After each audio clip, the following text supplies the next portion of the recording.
From Viking invasions to Roman occupation, from countryside to coast, from historic wars between the English and the Scots to modern warfare, from a Scottish queen to a gypsy queen, from an artist from Manchester who regularly painted here to a local heroine who became a national icon, to boots discarded from weary walkers, from churches and abbeys to the ruins of priories, and stunning scenery on the way. Join us over the next few weeks as we follow the route of the stunning Northumberland 250. We've come up the steps of the Great Tower. Is it Great Tower? Great Hall? What was it? Great Tower, wasn't it? Great Tower, yeah. So we're overlooking the Bailey now. And the Bailey's the name given to the open space inside a castle. It would have been full of small buildings all serving the needs of the castle and its inhabitants. Ah, right. So when it's a motte and bailey, or a moat and bailey, the moat is the moat is around the outside and the bailey's the open space inside the castle. I didn't know that. No, I didn't. Well, I'd never thought of that. Never cottoned onto.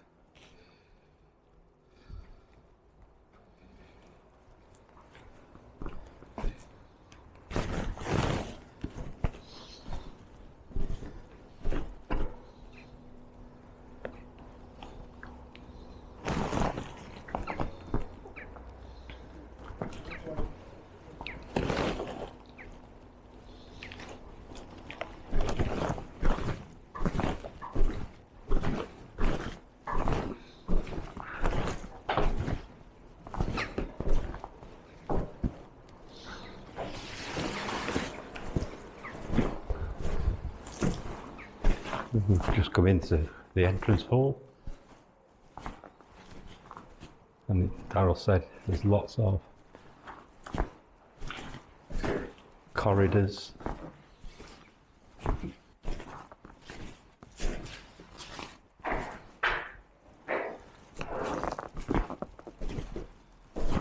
It's on 3 floors, I think he said.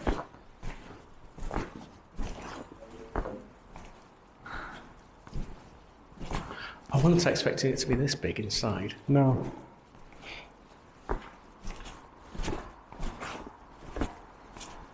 Now this is the pages' room, presumably where the pages used to get dressed or lived.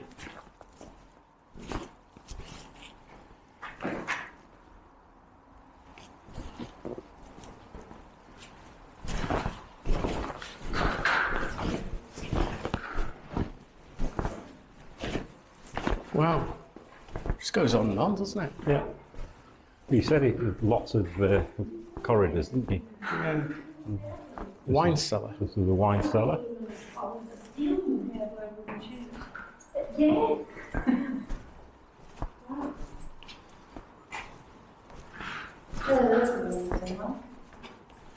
What's the wine then?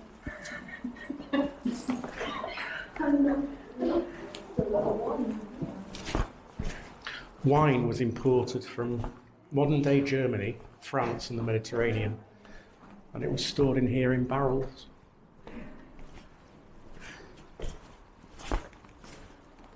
It's quite a big wine I was cellar. going to say, it's quite extensive.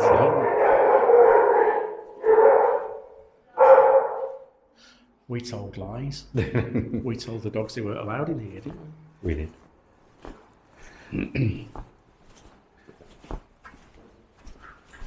Don't know which way to go. It's a warren. It is. I'd like to know where the secret stairways are.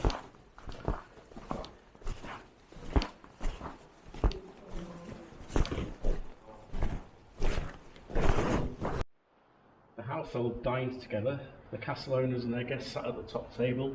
Their staff, ranked in order of status, ate from boards laid on trestles and covered in fine cloth. It's an impressive great hall. It is. I remember what it was like then.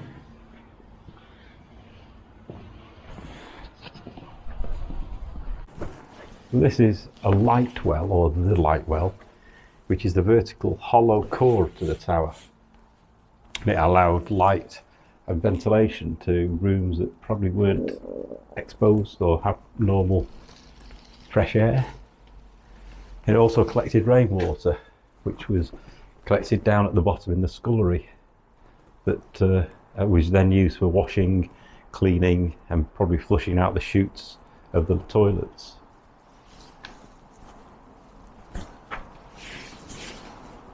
It wouldn't have collected a lot of water. Pardon? Well, I suppose it would, but it wouldn't have collected a lot of water because probably 1.5 foot, 2 foot up, you've got openings. That'd still be a lot of water. Be enough for washing. Enough for us.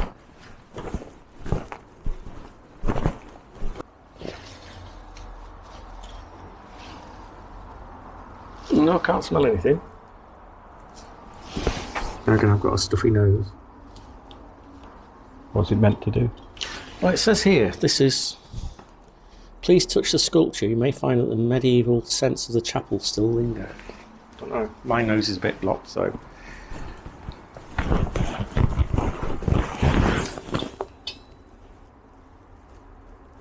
Yes. When you get close. Yeah, when you get close to the bottom. Oh, yes. Yeah. Some of the incense. That could be a bit dangerous, though. Have your eye out. And there's coral bits shaped around because the Countess was given a piece of coral, a warrior in the service of the Percys, by with that William Stowe. And there are coral shapes around because William Stowe, the warrior that was here, gave the Countess a piece of coral, and it was probably then a very expensive gift. I suppose it was.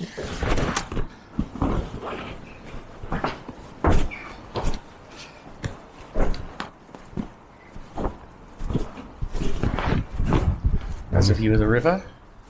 And this is the great chamber. A nice big fireplace there, as Darrell says. A view of the river and the harbour.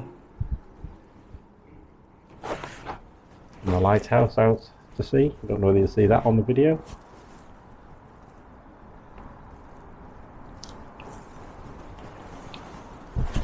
The great chamber functioned as a sitting room. It was used by favoured guests who may have read or played games like backgammon and drafts. Or drafts. It was drafty, I bet. Can you imagine a fire blazing in that, though? Yeah. You think it'd crack the stone? Yeah. But it's quite big. It says it was an intimate space for recreation and receiving guests. The bedroom was next door. That kind of place, was it? It is a warren for little places. Oh, presumably this might have been the loo, because there's a hole down there.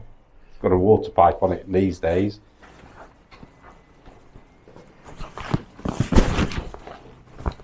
This must be one of the, well, not hidden staircases, but...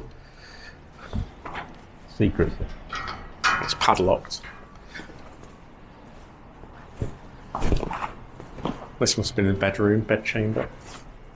Said it was next door. Yeah. Didn't it? It's like viewing a house, isn't it?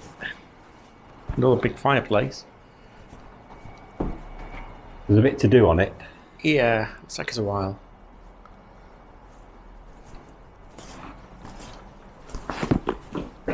This could have been another latrine. Yeah.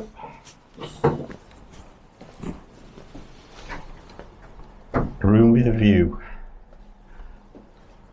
A drafty.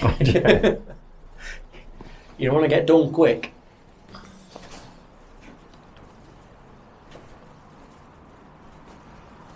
The windows are amazing, aren't they? How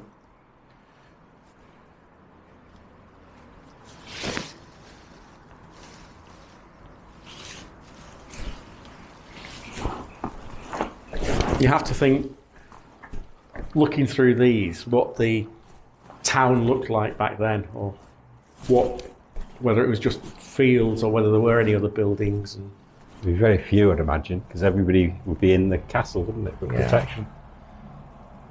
Church over there, that'll be more modern than this, won't it? presumably.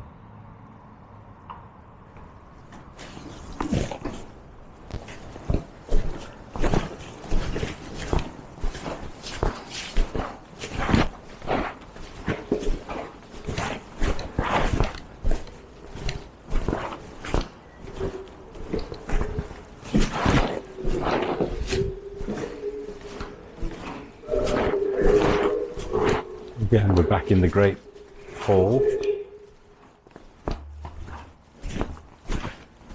Not done this bit. Just like you say, it goes on and on. And this is the kitchen. The high ceiling allowed a degree of relief from the heat, smoke, steam, and smells. Imagine these fires burning.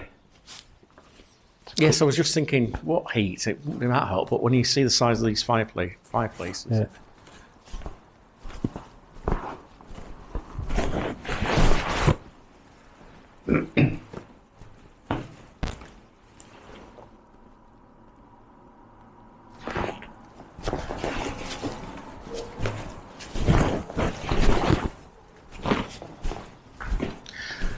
medieval kitchens consumed lots of fuel.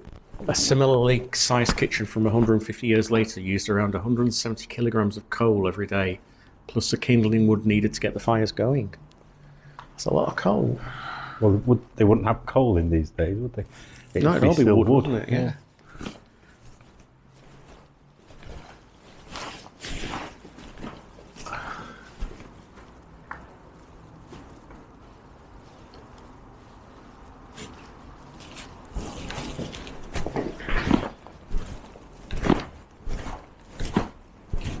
I wonder if pieces like that were for like bread oven type things, or Possibly.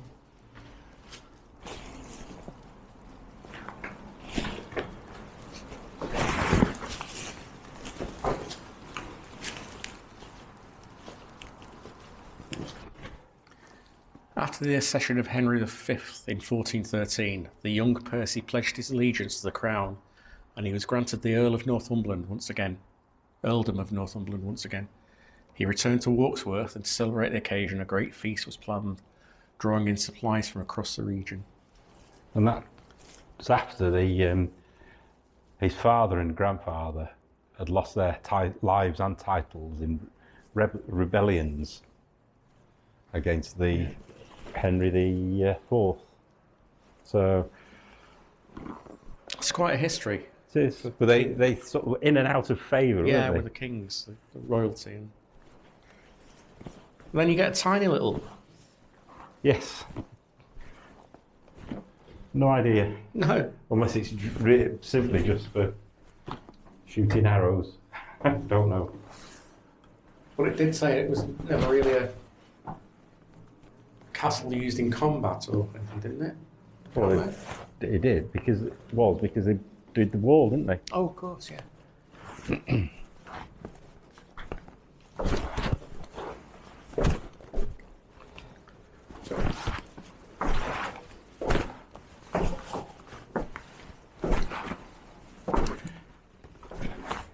I don't know where we're going. Supposedly to the goods hall.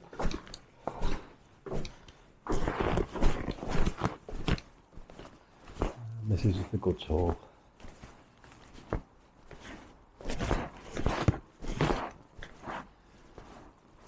The food and fuel store.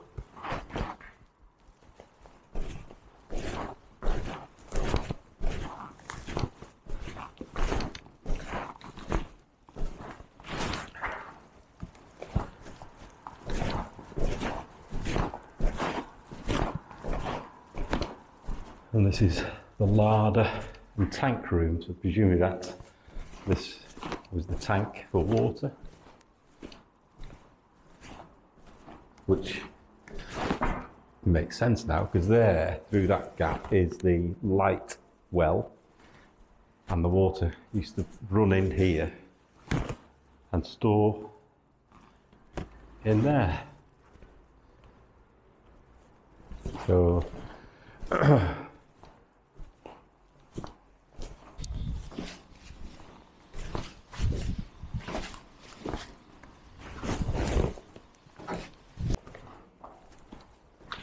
it is just a warren of rooms. And this is the ale cellar. So not only did they have a wine cellar, they had one for ale as well.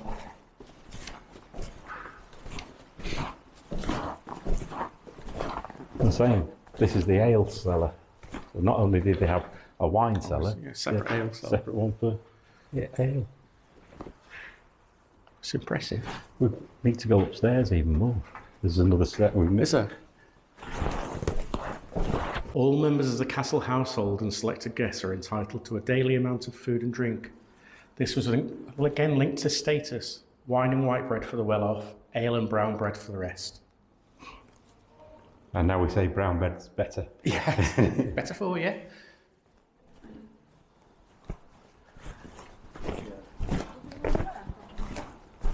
It's really impressive in there, isn't it? It's impressive that there's still so much of it here. There is, yes.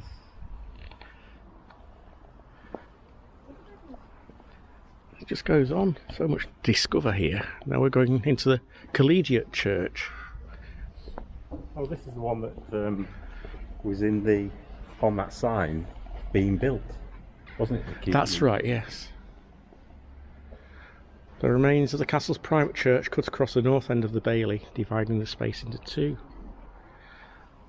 The surviving crypts suggest that it was intended as a resting place for the Percy family, but the building was never completed. The fourth Earl, its likely patron, was murdered in 1489 before it could be finished.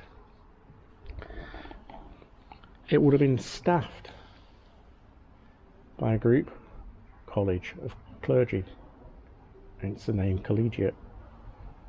Had it been fully built, the church would have transformed the approach to the great tower from the gatehouse, creating a great screen of masonry and fine coloured glass.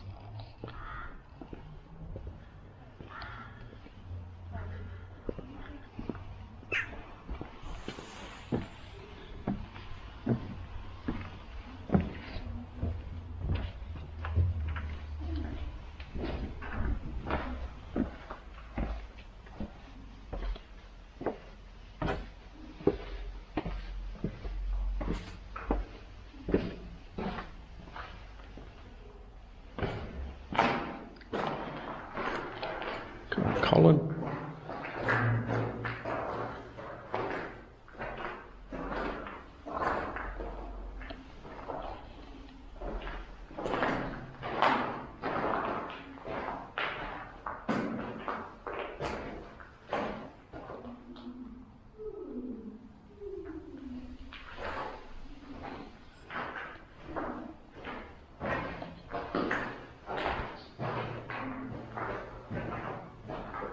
It's impressive. I've said it once, I've said it twice, I've said it more than 3 times.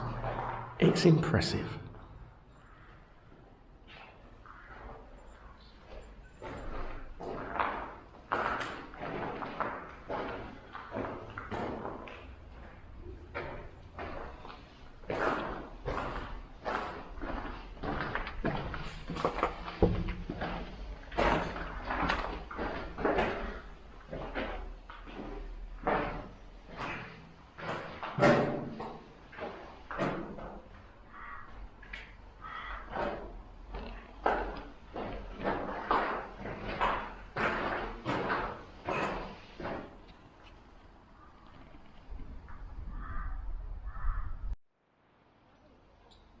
If you're in this area, this is definitely a castle to visit, isn't it, Keith? It is. So much of it left from 1400s. It's so old, isn't it? Yeah.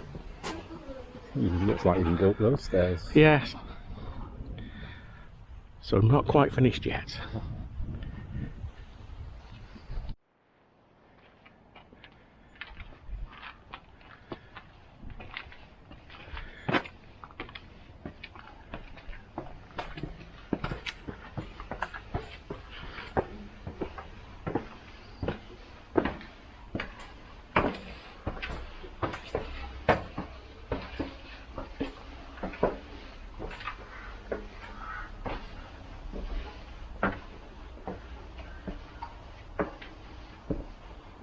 gatehouse.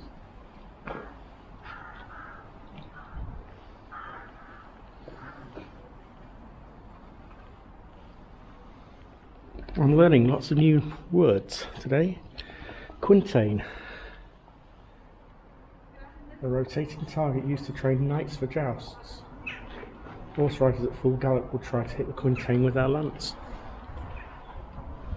Oh, yes, we've seen those on various films. Yeah, I didn't know what they were called though. No, I didn't. The broken signet ring, which this is a representation of, represents the fracturing of the Percy family. Reputation following the defeat of Shrewsbury. The base of the ring, the Percy lion emblem, lies prone and defeated. Yet when seen from a secret vantage point, the fracture of the ring appears to cradle the lion symbol carved into the distant iron tower.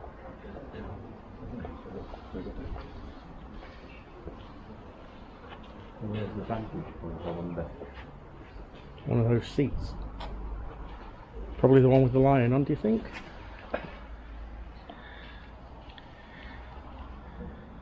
There's only one seat that's got the lion emblem on. Emblem on? That sounds French too. I think you've got to be a bit smaller than I am.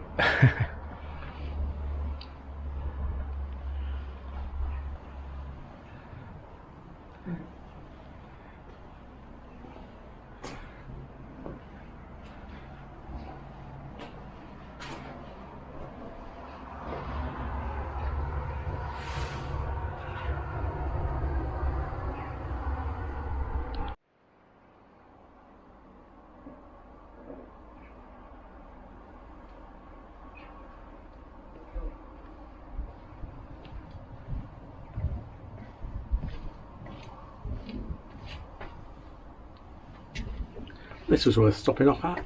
Why? For a visit. Oh, right, yes. This castle. It was.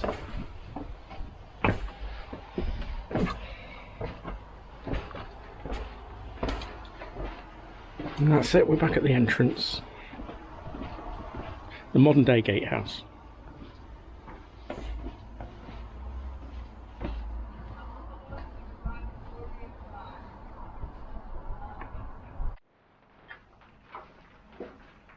Now back to our trusty steed.